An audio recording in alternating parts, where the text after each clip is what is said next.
Exactly 10 years before being fired from JJH, one of the most important events of my life took place.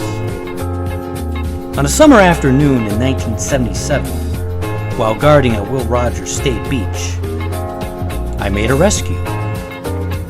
It was not a particularly dramatic rescue, but it was special in one singular aspect.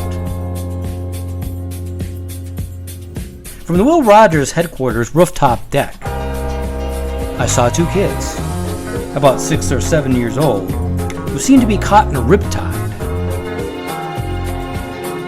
I picked up my rescue can, ran toward the water, swam out to the kids, and pulled them in. Their father, who had been on his towel, saw me running into the water. When I came out, he was standing knee-deep, anxious about the well-being of his young son and daughter. They were fine, just a little shaky and cold.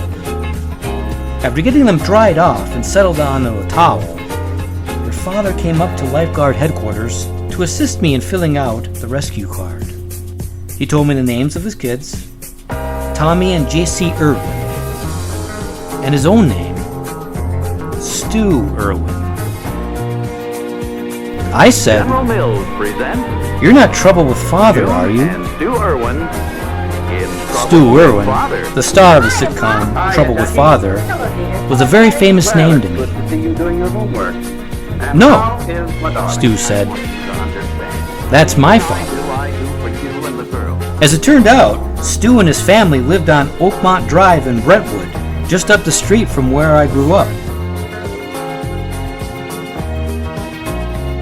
When I asked Stu what he did for a living, he said, "I'm in charge of development at MTM." I said, "MTM? Grant Tinker's production company?" In parting, Stu said, "Let me know if I can ever do anything for you." A few years earlier, I had begun imagining a movie or a television series about lifeguarding.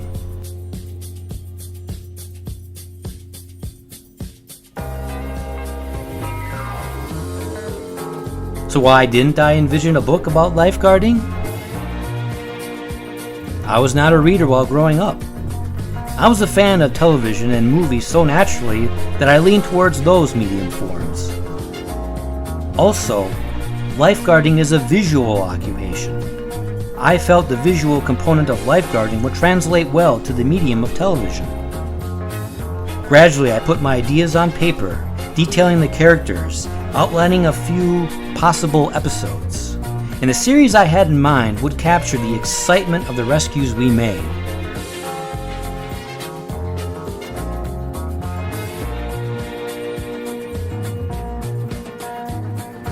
By meeting Stu Irwin Jr., I now had that all-important friend of the business to whom I could pitch my idea